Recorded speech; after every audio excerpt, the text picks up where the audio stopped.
মুসলিমায় আরববাসী ইমানের জোরে, মুসলিমায় আরববাসী ইমানের জোরে তোমার নামের ডাঙ্কা বাজিয়েছিল দুনিয়াকে জয় করে।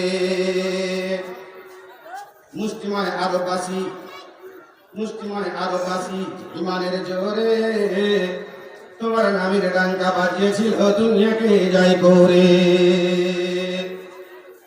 দাও সে তারা কি, দাও সে ইমান, দাও সে আতেন, শান্তিতে হোক পূর্ণ আবার নিখিল মুসলিমিন।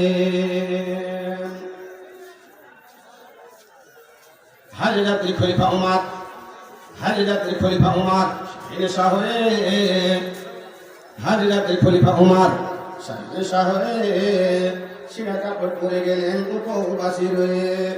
সেই তার দাও খোদা, সেই তার দাও খোদা বিলাসে মোদের জীবন রহনা মলিন। মুসলিমায় আরববাসী ইমানের জোরে তোমার নামের ডাঙ্কা বাজিয়েছিল দুনিয়াকে জয় করে। উপস্থিত এই মঞ্চের অত্যন্ত যোগ্যতা সম্পূর্ণ আমার সভাপতি সাহেব, উপস্থিত এই স্টেজের ওলামায়ে কেরামগণ, উপস্থিত মাদ্রাসা কর্তৃপক্ষ, অধ্যুষিত মুসলিম এলাকা থেকে ছুটে আসা ইসলাম দরদি, ইসলামী হিতাকাঙ্ক্ষী আমার বাপজান ভাই বন্ধু, অন্তর আলের অবলা সাল্লামার খানা, আল্লাহ পাক লাখ লাখ প্রশংসা যেই মহান আল্লাহ পাক রব্বুল আলামিনের কৃপায় আমাকে আপনাকে সকলকে সৌভাগ্যবান বানিয়েছেন যে আমরা এমন একটি জালসায় বসে আছে যে জালসাটি পৃথিবীর বুকে সব চাইতে বড় জালসা। এই কথা মনে রাখবেন, আমি কাল বললাম। তারপরে ধার্মিক গুরু মামলাতুল্লাহ মহানত ভাব সবে সবার প্রতি শতকোটি শান্তির ধারা বর্ষিত হোক। আল্লাহ ভাইজান, হারাম বিন বেলহান দুই বন্ধুকে বলছে তোমরা বসো এখানে। আল্লাহ পাকের নবীর একটা চিঠি নিয়ে আমের বিন তোফালের কাছে তিনি যাচ্ছেন। দুইজনকে বলছেন তোমরা এখানে বসো, পজিশনটা আমি আজ করতে পারিনি। আমের বিন তোফাইল আমার সঙ্গে কি ব্যবহার করবে, আল্লাহ পাকের নবীর পত্রের চিঠির সঙ্গে কি ব্যবহার করবে। সাপোজ যদি আমর বিন তোফাইল আমার সঙ্গে খারাপ ব্যবহার করে, আল্লাহ পাকের নবীর চিঠির সঙ্গে খারাপ ব্যবহার করে, তাহলে আমি হয়তো শহীদ হয়ে যাব, তোমরা দুজন বেঁচে যাবে। তোমরা এখানে দুজন বসো, আর আমি গেলাম চিঠি নিয়ে আমর বিন তোফাইলের কাছে। হারাম বিন মিলহান ওখানে গেলেন, চিঠি দেখা দূরের কথা, চিঠি হাতে নেওয়া দূরের কথা, খোলা দূরের কথা, পড়া দূরের কথা, সাথে সাথে ওনাকে শহীদ করে দেওয়া হয়। ভাবজান, জালসাটা মাদ্রাসা জালসা। মাদ্রাসা কোন মাদ্রাসা? মাদ্রাসা করে হিজরত করেন মাদ্রাসা। আল্লাহ পাক বলছেন কতলা ইয়ামা উহুদিন সাবুন ওয়া ইয়ামা ইয়ামাত সাবুন ওয়া ইয়ামা বীর মাউনা সাবুন। আপনার আজকে হিজরত করেন মাদ্রাসা যদি হয়ে থাকে, টাকার বিনিময়ে আসেনি। আজকে হিজরত করেন মাদ্রাসা যদি হয়ে থাকে, তাহলে পরিশ্রমের বিনিময়ে আসেনি।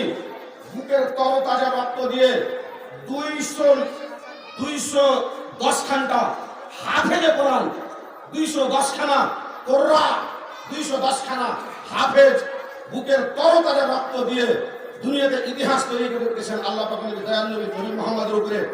জীবনে অনেকগুলো দুঃখ এসছে, একটা দুঃখের নাম আমল হুজুন। আল্লাহ নবীকে সাহাবে আবু তালিবে আবদ্ধ করা হয়েছিল 3 বছর ধরে। ওখান থেকে বের হওয়ার পরে মা খাদিজা মারা গেলেন, আবু তালেব মারা গেলেন। ওই বছরটাকে দুঃখের বছর বলা হয়। আল্লাহ পাক নবীর মেয়ের বুকে পেটের মধ্যে ছোরা মেরে দিয়ে বাচ্চা কি করে দিয়ে শহীদ করে দেওয়া হয়েছিল। আল্লাহ পাক নবী যে মেরেছিল ওকে বলেছিল তুমি মুসলমান হবে কি হবে না হবে, তুমি আমার দিকে আসছিল, তোমার দিকে আমি তাকাতে পারিনি, যাও তোমার ক্ষমা করে দিলাম, রহমতের কান্ডারি দয়ার ভান্ডারি। কিন্তু আল্লাহ পাক রব্বুল আলামিনের নবী দয়ার নবী নবী মুহাম্মদের চিঠি নিয়ে হারাম বিন মিলহান গেলেন কোথায়? আমির বিন তোফাইলের কাছে। ধোকায় পড়ে গেল, চুক্তি ভঙ্গ করলো। যেই চুক্তি ভঙ্গ এখন ইসরায়েল করেছে হামাসের উপরে।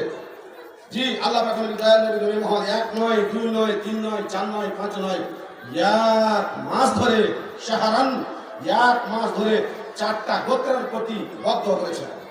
রেল, জাকওয়ান, উসাইয়া, বানু রাইহান। ভাইজান আমি আপনাকে বলতে চলেছি জালসাটা মাদ্রাসা জালসা, মাদ্রাসা দাস দেনে কি জায়গা, মসজিদ সিজদা করনে কি জায়গা। পৃথিবীর বুকে এক নম্বর যদি জায়গা থাকে সেই জায়গার নাম হচ্ছে আল্লাহর ঘর, রাজতে মিরাজুল জান্নাত, মসজিদের ঘর। যেই মসজিদের ঘরকে ফেরেশতাগণ বানিয়েছিলেন, তারপরে মৃত্যু মানুষ দিয়ে মসজিদে আকসাকে বানানো হয়েছে। তারপরে দ্বিতীয় স্থান যদি হয় সেটা হচ্ছে মাদ্রাসা, যেখানে দাস দেওয়া হয়। আপনার এই চাতরের মাদ্রাসা, অন্যান্য মাদ্রাসা, পৃথিবীতে অনেক মাদ্রাসা আপনি দেখতে পাবেন। কোনটা প্রথম মাদ্রাসা? সবচেয়ে প্রথম মাদ্রাসা যদি হয়, তার মাদ্রাসার শিক্ষক লাগবে, তো শিক্ষককে আগে ট্রেনিং দেওয়ানো লাগবে। তো শিক্ষককে ট্রেনিং দেওয়ার জন্য যে ইতিহাসের পাতা লেখা আছে, আল্লাহ কান হাতাবাদি গানে হেরা, আল্লাহ পাকের ওই গানে হেরাতে ধ্যানেরা তো আছেন। আল্লাহ পাকের পক্ষে ট্রেনিং হলো, শিক্ষকের রেফারেন্স সার্চ হলো, তাদরিবিয়া হলো। তারপর আল্লাহ পাক বেরিয়ে আসলেন, গালে হাত দিয়ে বসে আছেন। মা খাদিজা বলছেন, ব্যাপার কি বুঝতে পারলাম না, রাগের তো কালে খাসলা কেন? আপনাকে আমি বরণ করেছি, বিয়ে শাদী করেছি, দুটা চরিত্রের জন্য, ভালো চরিত্র পেয়েছি, তার জন্য আপনাকে বরণ করেছি, ব্যাপারটা বুঝতে পারলাম না। কি হয়েছে? আমি নবী হয়ে গেছি। ঠিক আছে, আপনি নবী যখন হয়ে গেছেন, তার হাতে হাত বাড়ান, আমি আগে মুসলমান হয়ে গেলাম। খাদিজা মুসলমান হয়ে গেলেন, তারপরে গালে হাত। আল্লাহ পাকের বলা হচ্ছে এবার কেন গালে হাত? খাদিজা তুই বুঝো না, আমি নবী হয়েছি। গরিবের পাশে দাঁড়াতে হবে, ইয়াতীমের পাশে দাঁড়াতে হবে, মাদ্রাসা খুলতে হবে, মসজিদ খুলতে হবে। মসজিদে নববীতে আহলে সুফা 70 জন আহলে সুফা থাকে, তাদের খাওয়া দাওয়া দেখাশোনা সবকিছু করতে হবে। একটা টাকা নেই আমার কাছে, একটা পয়সা নেই, কি করে চলবে মাদ্রাসা? মা খাদিজা আল্লাহ নবীকে ধরে নিয়ে গেলেন। বিশাল বড় মাজমা বসে আছে, সমস্ত লোক বসে আছে, আর বলছেন, ওগো কাকা যান, খালু যান, কুঞ্জুর এলাই না, আমাদের দিকে আপনার চেয়ে দেখেন, হালকা রেখো না, আমাদের চিনতে পারছেন? সবাই এক বাক্যে বললো, আরে হালকা খাদিজা বিনতে খোয়াইলত, তুমি তো খাদিজা বিনতে খোয়াইলতের মেয়ে। আর ওটা আমিন সাদেক সত্যবাদী আব্দুল্লাহ ইয়াতিম আমিন আল্লাহ তাজদারে মক্কি, চিনবো না মানে? এবার যখন চিনতে পেরে গেছেন, আল্লাহ পাকের নবীর হাতখানা উপর দিকে করলেন, আর মা খাদিজা হাতখানা নিচে দিয়ে করলেন, দিয়ে বলছেন, আমার টাকা, আমার পয়সা, আমার জমি, আমার জায়গা, আমার উট, আমার ছাগল আমি আল্লাহ পাকের নবীর হাতে দিব। আল্লাহ নবীর হাতে ধরতে পারবেন না, আমি হাতে উঠিয়ে দিব। আমার যে টাকা পয়সা ব্যবসা বাণিজ্য আছে, এইগুলো না নবী মুহাম্মদের হাতে আমি এনে দিতে পারবো, আর না আল্লাহ পাকের নবী এগুলো হাতে ধরতে পারবে। তার জন্য আপনাদের সামনে আমি ক্যাপাসিটি করছি। আজকে আল্লাহ পাকের নবী হয়ে গেছেন, মাদ্রাসা মাত্র গরিবের পাশে দাঁড়াতে হবে, আমাকে সহযোগিতা করতে, আমি তার অর্থাঙ্গিনী, আমি তার সাগর সূচনা, মানে আমি তার স্ত্রী, আমি যত ইস্তাগর রাস্তাগর জমি জায়গা টাকা পয়সা সমস্ত কিছু আমি দান করি। বাপ আল্লাহ পাকের নবী আমল হুজুন দুঃখের মাসে আবু তালেবকে হারালেন, মা খাদিজাকে হারালেন। মা খাদিজা বিদায় করে দেওয়ার পর আল্লাহ দিয়ে মুখমণ্ডল খানা উঠিয়ে বলছেন, আল্লাহ তাআলা বলেন, রব্বুল আলামিন, পৃথিবীর বুকে দিন প্রচার করলাম, ধর্ম প্রচার করলাম, আমার বুকে দায়িত্ব ছিল, দায়িত্ব বহন করলাম, সমস্ত কিছু করেছি, কিন্তু আল্লাহ গো, 2খানা লোকের আমি ঋণ পরিশোধ করতে পারলাম না। খাদিজা নিজের সম্পদ, নিজের টাকা, নিজের পয়সা সমস্ত কিছু ইসলামের পথে বিনিবন্টন করে দিয়েছে। আমি খাদিজাকে একখান নতুন কাপড় পরিধান করিয়ে আহ্বানকার অনন্তকালের জন্য বিদায় করতে পারলাম না। কেন আমাদের করে আমার পক্ষ থেকে আল্লাহ তুমি ঋণ পরিশোধ করে দিও।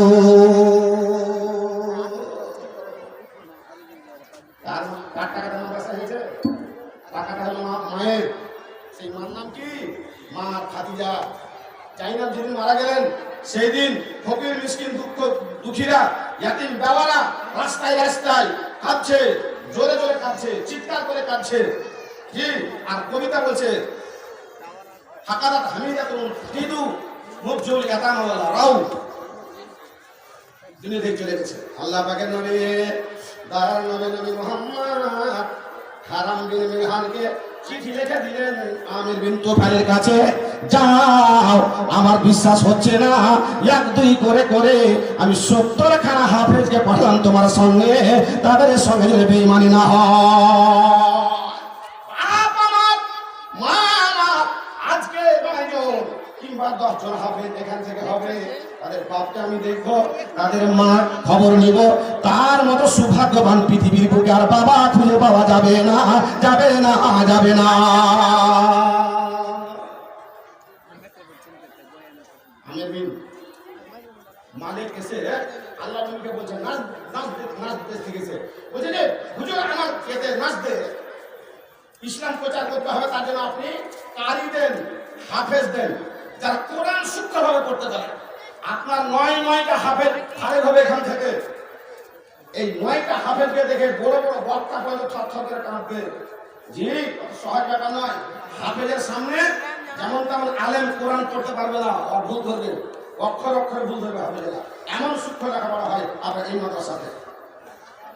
আল্লাহ পাক বলছেন যে নাচদের উপর আমার ভরসা নাই, কেমন মনে হচ্ছে এটা হুজুর কোনো ব্যাপার নাই, আহাত করলাম একবার করলাম, কোনো কিছু হতে দেবো না।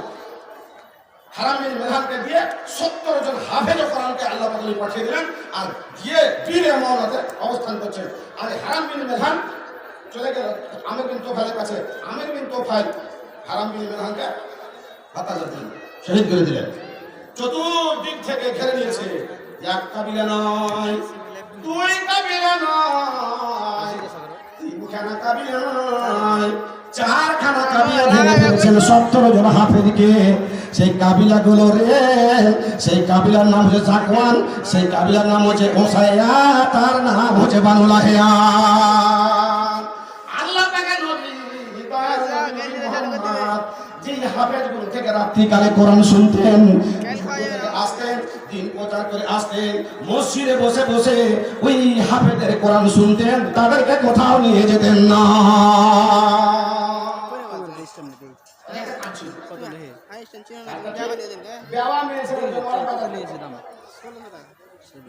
মদিনার বুকে তুমি একটা কাজ করো না, দেওয়া মেয়ে ছেলে ছিল, তার জন্য বাজার করে নিয়ে আসতো। নিতান্ত যারা গরিব ছিলেন ওদের জন্য বন জঙ্গল থেকে লোকড়ি কেটে বাজারে বিক্রি করে এরকম একটা খাওয়া দাওয়ার ব্যবস্থা করতো। এই 2টা কথা পাওয়া যায়। বাপজান আমার, ভাই আমার, আমার নবী বসে আছেন এখানে, মনের মধ্যে শান্তি নাই, কারণ উনি জানেন ওসাইয়া কাবিলা, বানু লাহিয়া কাবিলা, রেল কাবিলা, জাকওয়ান কাবিলা নাচদের মধ্যে পড়ে, তারা হচ্ছে বেঈমান কাবিলা। চশমার কাছে উক্তি বেঁধে দিলেন, আর উক্তি বেঁধে দিয়ে 2 জনকে দিলেন যে তোমরা কোর্ট চলে দিলাম। সেই 2 জন হচ্ছে কে? আমর ইবনে উমাইয়া আর জামরি। একটা মন্ত্রে 2 জন উট চড়াতে গেছে, উট চড়াতেই আছে ওনারা, আর এদিকে হারাম বিন মেলহানকে শহীদ করে দেওয়ার পরে 4 কাবিলা ঘেরে ফেলছে, আর ঘেরে ফেলে 3 বাপ আমার আবেদন কোরআন এত সুন্দর করে কোরআন পড়তে আপনি একবার কি ভেবেছেন? আল্লাহ পাকের নবী দয়া নবী নবী মুহাম্মদের যখন মন খারাপ হতো, যখন ওনার কোনো দুঃখ আসতো, বিপদ আসতো, উনি যখন বিপর্যয়ে পড়ে যেতেন, তখন ওই 70 জন কারি যারা মসজিদের মধ্যে থাকতেন ওদেরকে বলা হতো, ওগো তোমরা কোরআন পড়ো, জোরে জোরে করে কোরআন পড়ো। আল্লাহ পাকের নবী দয়া নবী নবী মুহাম্মদ কোরআন শুনবেন। ঘেরে নিয়েছে 4খানা কাবিলা, 4 দিক দিয়ে ঘেরে নিয়েছে, আর ঘেরে নেওয়ার পরে তীরের পর তীর চলে যায়। 1-2 করতে করতে করতে করতে তারা কোনদিন যুদ্ধে যায়নি, তারা লাঠি লাগান জানে না, তীর চালাতে জানে না, তাদেরকে ঘেরে নিয়ে 1-2 করতে করতে করতে শেষ করলো 27খানা, 3খানা বাদে সমস্ত শহীদ হয়ে গেছে। একজনের শুধু শ্বাসটা আসছে, আর রামাক বলা হয় হাদিসের ভাষায় রামাক বলা হয়, যাচ্ছে আসছে। ভাই এখানে অবস্থাতে ওই যে 2 জন আমর ইবনে উমাইয়া জামরি আর মঞ্জের উট চড়াতে গেছিলেন, ওনারা আসে দেখছিল আকাশের উপরে চিল উড়ছে, গিধনি উড়ছে, ব্যাপার আমার টাকা নিব আমি কালেকশনের বার্তা, কখন টাকা নিতে হয় নাম জানেন, এখানে কাগজে লেখেন, নাম লেখেন আর আপনি আমার নামটা শোনাবেন, এত দিয়েছে সকলে দোয়া। ভাই আমার হেফজুল কোরআন মাদ্রাসা 2091 26শে ডিসেম্বর সোভিয়েত ইউনিয়নে অভ্যুত্থান হয়ে গেল, চতুর্দিকে ধামাকা শুরু হয়ে গেছে, ফজরের সময়তে আযান শুরু হয়ে গেছে, কি আল্লাহু আকবার আল্লাহু আকবার বলে ধ্বনি শুরু হয়েছে, সোভিয়েত ইউনিয়ন ভেঙে খান খান হয়ে 12-13টা রাষ্ট্রে পরিণত হয়েছে। চাতুর্বাসীর সৌভাগ্যবান তো এই যে ছেলেগুলো যারা খেতে দেয়, হামেদ হক মাহমুদ হক আমের হক, তীর যে বানাবে, তীর যে উঠিয়ে নিয়ে আসবে, যে চালাবে, তার জন্য ইসলামে কি মাদ্রাসা যে জাগির রেখেছে, যে ছেলেকে পড়তে পাঠিয়েছে, যে দান করেছে, কমিটির লোক সহযোগিতা করেছে, 1-2 করে 7খানা লোক নেকি পাবে। এতে বাবা মা এই হাফেজের প্রতি যারা অন্যায় অত্যাচার করেছে, এই হাফেজের সাথে যারা বেঈমানি করেছে, এই কোরআনের হামেল কোরআনের সাথে যারা অবমাননা করেছে, আল্লাহ রাব্বুল আলামিন জুতা পিটা করে দুনিয়া থেকে বের করে দিয়েছে। সোভিয়েত ইউনিয়ন ভেঙেছিল, 7খানা কারণ ছিল, তার মধ্যে 1খানা কারণ কি আমি আপনাকে বলছি। 1991 26শে ডিসেম্বর খনখন হয়ে গেল। কারণটা কি ছিল? 1 নম্বর কারণ ছিল আল্লাহ পাক বলেছেন আনতুম তাজরাউনাহু আমনা হানুসারিউন, বান্দারে কি মাদ্রাসাতে টাকা দিবে না, তুমি গরিবকে দিবে না, দুঃখীকে তুমি দিবে না, ভুল করেছো তুমি জানো না। চাষ তুমি করে থাকো, তুমি জমি চাষ করে থাকো, রোপণ করে থাকো, কামানি করে থাকো, তুমি যা কিছু করে থাকো, তুমি ভুলে যেও না আমি আল্লাহ রাব্বুল আলামিন তোমার সঙ্গে সঙ্গ দিয়ে থাকি, এটাকে তুমি ভুলে যেও না। আমি কেন সঙ্গ দিয়ে থাকি? এই জন্য ওই ধানের মধ্যে আমার হাত হয়েছে, গরিবের হয়েছে, চাদরের হেফজুল কোরআনের হয়েছে, মাদ্রাসা মক্তবের হয়েছে বলে আমি আল্লাহ রাব্বুল আলামিন তোমার ফসলের সঙ্গে যুক্ত থেকে চাষবাস তোমার সঙ্গে আমি করে থাকি। আমের মুকুল আসলে আম ধরবে? একটা সেন্সের ছেলে বলো, গমের মুকুল আসলে, ধানের শীষ ফুটলে, সাদা সাদা মুখের মধ্যে একটা ইয়ে থাকে, শীষ ফুটলে দানা আসবে? কে বলেছিল আপনাকে? আপনি আপনার ছেলেকে, ফাইভের ছেলেকে জিজ্ঞাসা করেন, অসম্ভব। কখন ধানে চাল হবে, আর কখন আম ধরবে, আর কখন আপনার লিচু ধরবে? যখন সায়েন্সের 5-এর ছেলে 6-এর ছেলে বলবে, কি বলবে? আব্বাজান জানো না, যখন কোন কিশোর স্ত্রী কিশোরের মিলন না ঘরে যাবে, তখন পর্যন্ত শীষ ফুটবে বটে, ধানের মধ্যে চাল আসবে না, আমের মুকুল আসবে বটে, আম ধরবে না, জামের মুকুল আসবে বটে, জাম ধরবে না। এটা প্রাকৃতিকের ঘটনা, আল্লাহ রাব্বুল আলামিনের অবদান, আল্লাহ রাব্বুল আলামিনের হক রয়েছে তোমার ধানে, তোমার আলুতে, তোমার জমের জমিতে, আল্লাহ রাব্বুল আলামিনের কারিশমা কাজ করে থাকে। আব্বাজান তুমি যখন ফসল থেকে ধান কেটে দিলে, যখন তুমি গম কেটে দিলে, তখন আল্লাহ পাক রব্বুল আলামিন আসমান থেকে কোঠার রৌদ্র ইয়ে করে পাঠায়, আর কোঠার রৌদ্র পাঠার পরে ওই জমিটা মরে যায়। আল্লাহ রাব্বুল বলেছেন ভাইয়া বাদামা দেহা বান্দারে, ওখানে তুমি রোপণ করবে, ধান গম রোপণ করবে, আলু রোপণ করবে, আমি আল্লাহ রাব্বুল আলামিন আসমান থেকে পানি বর্ষণ করে আবার জমিকে জীবিত করে থাকি। আমি যদি আসমান থেকে পানি বর্ষণ না করি, তোমার জমি মরে গেছে, আর তোমার জমিতে ফসল হবে না, হবে না, হবে না।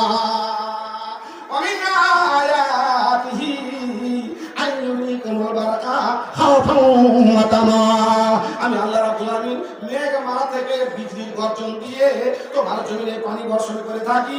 বিজলির গর্জন যে বছর বেশি হয়, সেই বছর ফসল কান্দে বরকত বেশি হয়।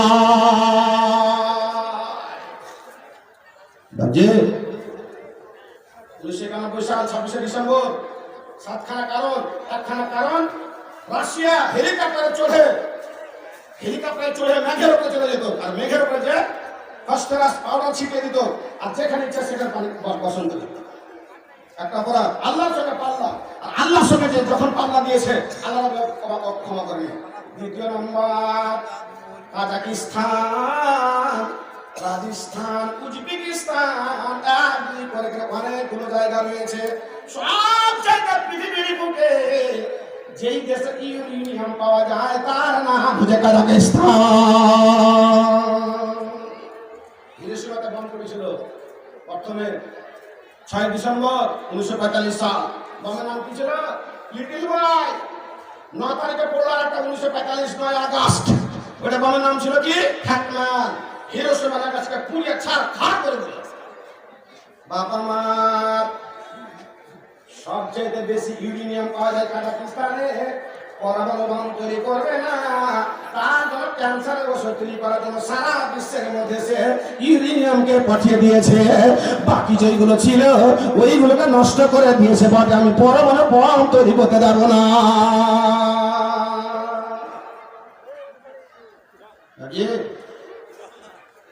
কাজাখস্তান, উজবেকিস্তান মাদ্রাসা ছিল, হেফজুল কোরআন মাদ্রাসা। ইতিহাসের পাতা খুলে দেখেন, ওই হেফজুল কোরআন মাদ্রাসা ছাত্রগুলোকে ধরতো আর জিহবাদে সানাসি দিয়ে দিত, আর সানাসি দিয়ে দিয়ে জিহটা কেটে দিত। ইতিহাসের পাতা খুলে দেখেন।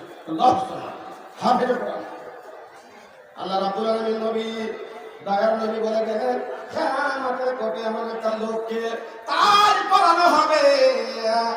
ফাখারুল ইনসান ইয়াউমাল কিয়ামাতে, কিয়ামতের কোটে মানুষটা তাজ দিয়েছে। দেখবেন আর বলবেন, আল্লাহ গো, এই লোকটা এমন কোন আমল করেছিল যার কারণে তাকে তাজ পরানো হয়েছে।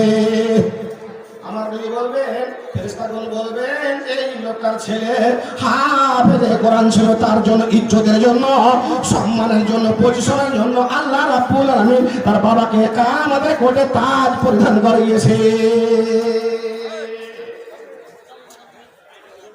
প্রথম মাদ্রাসা যেটা ছিল সেটা ছিল দারে হেরা। আল্লাহ পাকের নবীকে টিচার থেকে দেওয়া হলো।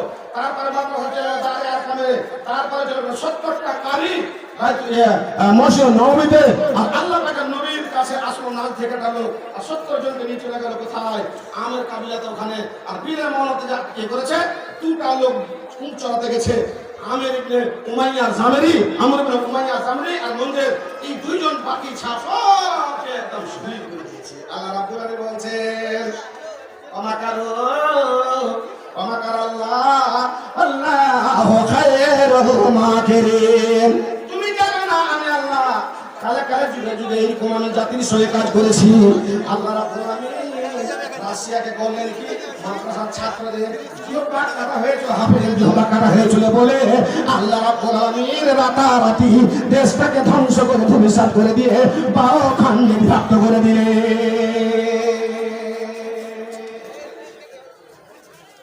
তাই ফিরে নেওয়া হয়েছে।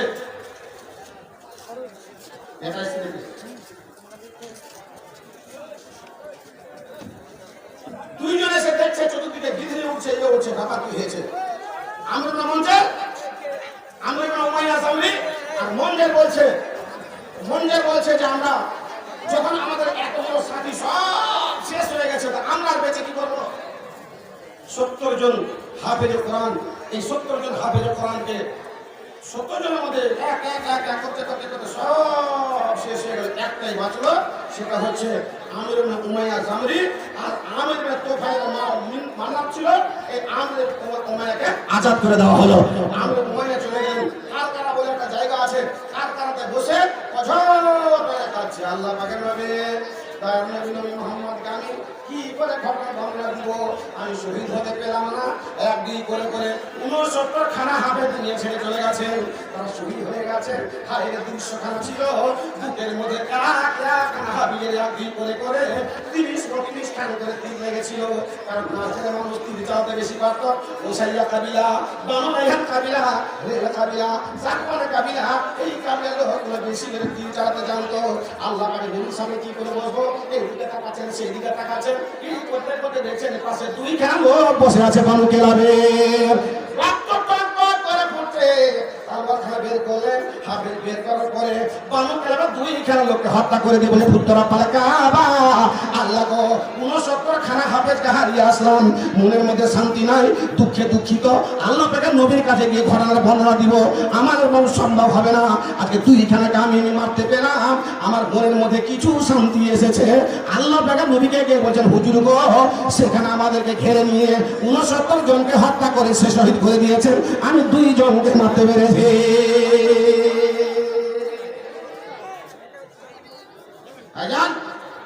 আজকে হেফজুল কোরআন মাদ্রাসা, আপনি যদি ইতিহাসের কথা খুলে দেখেন, 742 খ্রিস্টাব্দে বাগদাদের বুকে নিজামুল মুলুক, 742 খ্রিস্টাব্দে বাগদাদের বুকে নিজামুল মুলুকের মাদ্রাসা ছিল, তবে হেফজুল কোরআন মাদ্রাসা ছিল। আর আপনার কাছে হেফজুল কোরআন মাদ্রাসা, আল্লাহ রাব্বুল আলামিন কিয়ামতের কথা বলছেন, 270টা লোক, 210টা লোক, 210টা লোক শহীদের অভাব নাই।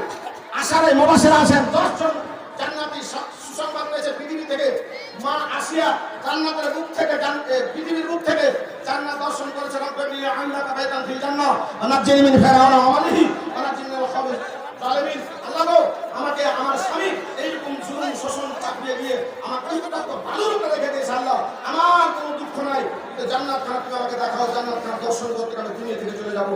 আর শহীদের অভাব হবে না, জান্নাতের অভাব হবে না। আশারায়ে মুবাশশিরা 10 জন, নবী পয়গম্বর আউলিয়া ফাতেমা আয়েশা খাদিজা সব জান্নাতে যাবেন। খাদিজার জন্য একটা জান্নাত বলা হয়েছে মতি দিয়ে, সব একদিকে রেখে দেন। আর 270 খানা হাফেজ কোরআন ইয়ামামার বুকে আল্লাহ পাক নবী ইন্তেকালের পরে হিজরি 11 হিজরিতে আবু বকর যখন খলিফা হলেন, খলিফা হওয়ার পরে মুসাইলিমা কাজ্জাব মাথা উঁচু করলো, আর মাথা উঁচু করে বলছে, আমি নবী মুহাম্মদের পর আমি ওয়ারিস, আমি নবী হয়েছি। এইবার আবু বকর সিদ্দিক রাদিয়াল্লাহু তাআলা আনহু এইবার সৈন্য নিলেন, খালিদ বিন ওয়ালিদকে নিয়ে এবার যুদ্ধ পাঠালেন কোথায়? ইয়ামামার বুকে। ইয়ামামার বুকে ওখানে গেলেন, যুদ্ধ শুরু হলো, ধামসান যুদ্ধ শুরু হলো। ওই সভাতে এইরকম হাফেজে কোরআন, আপনার এখানে 9 জন ফারেক হচ্ছে, এইরকম হাফেজে কোরআন ছিল 70 জন। 70 জন হাফেজে কোরআন ওখানে গেলেন যুদ্ধ করার জন্য। আর হাফেজে কোরআন যারা ছিলেন, ওরা অত তীর চালাতে, বন্দুক চালাতে, ড্যাগার চালাতে, পিস্তল চালাতে অত ট্রেনিং প্রাপ্ত ছিল না। ওখানে গিয়ে 1-2 করে 5 থেকে 600 শহীদ হলেন। তার মধ্যে 70 জন শহীদ হলেন ওখানে। এখানে 70 জন, ওখানে 70 জন, আর ওহুদের প্রান্তে 70 জন। ওহুদকে বাদ দিয়ে দেন, 70 কত হলো? 140। আর ওখানে 70 যদি যোগ দেন আপনি, তাহলে 210 হয়ে যাবে। আল্লাহ পাক নবী দয়ার নবী বলে গেলেন, হাফেজ হবেন তাদের ইজ্জত, তাদের সম্মান, তাদের পজিশন আল্লাহর কাছে যত আছে, আল্লাহ বলবেন হাফেজ তারা তুমি পড়ো, আর জান্নাতের উপরে উঠে যাও, আবার পড়ো, উঠে যাও, আবার পড়ো, উঠে যাও। এই করতে করতে করতে করতে করতে করতে হাফেজ যত দূর পড়তে পারবে তত দূর উঠতে থাকবে। এই করতে করতে করতে করতে আল্লাহ পাকের নবী বলে গেলেন, যত দূর পর্যন্ত কোরআন শেষ করে দিবে, আল্লাহ রাব্বুল আমিনের জান্নাতে স্তর বাই স্তর উঠে যাবে, উঠে যাবে।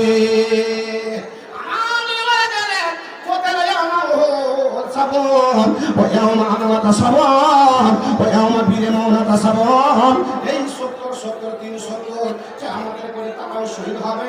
বিশেষ করে এই 70 হাফেজ গুলো যে শহীদ হয়েছে, যারা তীর চালাতে যেত না, মানুষের উপকার ছাড়া কিছুই করতো না, তারা তাবলীগের জন্য গেছিল। নাজদের বুকে বাড়ি কাবিলা, আমের কাবিলা, এরাকে যে হত্যা করা হয়েছিল, আল্লাহ এত সম্মান দিবে, হ্যাঁ আমাদের কোটে ওই রকম সহদাদের আর ইজ্জত সম্মান হবে না।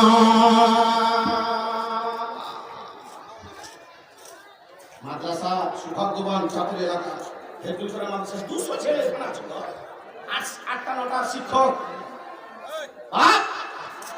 আল্লাহ পাকের নবীর জমানা কেটে গেল, খালিফার জমানা কেটে গেল, তারপরে বানু উমাইয়া জমানা আসলো। একটা বাচ্চা ছেলে 12 বছর বয়স, মাত্র 12 বছর, 12 বছর বয়স, কুবরু ঝুবরু চুল, জামা কাপড় ছিঁড়া ফাট্টা, পরনে সেরকম কিছু নাই। আপনি দেখবেন যারা মাদ্রাসায় পড়ে, হাফেজে পড়ে, মাদ্রাসায় পড়ে, গরিব শ্রেণীর লোক হয়, বাপ চলে গেছে আর রাজ দরবারে ঢুকে গেছে, হাজ্জাজ বিন ইউসুফের রাজ দরবারে ঢুকে গেছে, আর এদিকে তাকাচ্ছে, এদিকে তাকাচ্ছে, এদিকে তাকাচ্ছে, সমস্ত রাজ দরবারে বলছে, মানন্দা তুমি কে?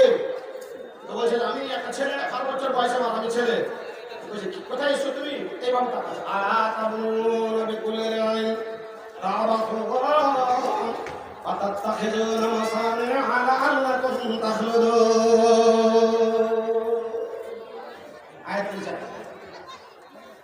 এই যে বাতাসতুম জাব্বারিন, ছেলেটা আয়াত পড়ার পরে হাজ্জাজ বিন ইউসুফ বলছে, ছেলেটার পড়া কত সুন্দর, তার মাখানে কত সুন্দর, ছেলেটা কত জ্ঞানী আর সুন্দর করে আয়াত পড়ে বাপু রে তুমি তোমাকে কে পৃথিবীর বুকে এনেছে সেটা বলছে আমার সৌভাগ্যবান মা আমার সৌভাগ্যবান বাবা আমাকে পৃথিবীর বুকে এনেছে আমার বাবা আমার মা দুনিয়াতে বেঁচে নাই আল্লাহ রাব্বুল আলামিনের কাছে দোয়া করি আমার বাবা আমাকে আল্লাহ জান্নাত দেবেন কিয়ামতের কোটে আমার বাবার এমন সম্মান এমন ইজ্জত হবে কিয়ামতের কোটে এইরকম সম্মান এরকম ইজ্জত কাউকে দেওয়া হবে না হবে না হবে না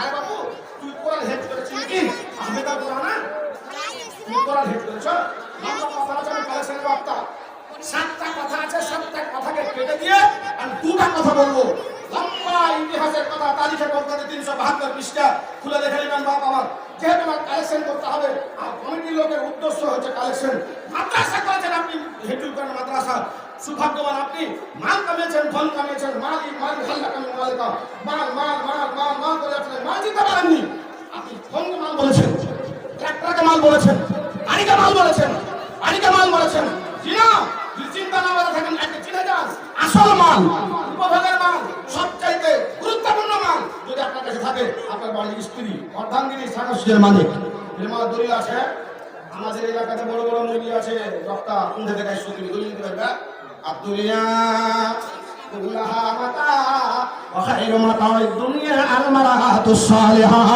আল্লাহ পাক রব্বুল আলামিন নবী বলেন পৃথিবীর বুকে মাল আছে বিভিন্ন প্রকারের আংশিক মাল আহমাকালের জন্য মাল সবচেয়ে গুরুত্বপূর্ণ মাল উপভোগের মালের নাম হচ্ছে তোমার অর্থাঙ্গিনী স্ত্রী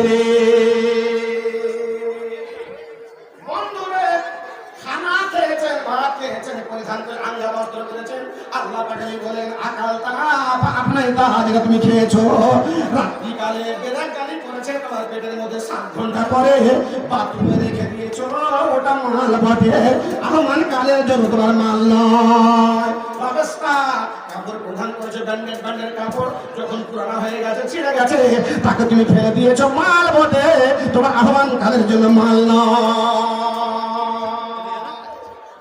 আব্দুল মাসুদ হুজুর তোর মাল কোনটা টাকার পিছনে ছুটে আছে বাড়ি ছেলে দিল্লিতে 10টা জরিমানা করে দিয়েছে বাবা মা এই দিয়ে টাকা ভরছা উঠাচ্ছে আব্দুল্লাহ বলে বসে হুজুর মাল কোনটা আল্লাহ কত সুন্দর কথা মনে রাখে আব্দুল মাসুদ মা কাদ্দামা ফাহুয়া মালুল লাকা যে মাল যে টাকাটা যে পয়সাটা হেফজুল কোরআন দিয়ে দিয়েছো মাদ্রাসা দিয়ে দিয়েছো মসজিদে দিয়ে দিয়েছো গুলিদের হাতে দিয়ে দিয়েছো তুমি হাতে দিয়েছো হাতে দিয়েছো আগে বুকিং করে দিয়েছো আগে পৌঁছে দিয়েছো ওটাই তোমার আহ্বান কালের জন্য মাল ও মা তাখারা ফাওয়া মারুল আওলাদিকা যেটা তুমি পিছনে ছেড়ে দিয়েছো বাড়ি রূপে যেটা তুমি ছেড়ে দিয়েছো পিছন দিয়ে গাড়ি রূপে যেটা তুমি ছেড়ে দিয়েছো জমি রূপে মরে গেলে সমস্ত আত্মীয় স্বজন হেরিটেজের মাল ভাগ করবে ওতে তোমার ভাগ থাকবে না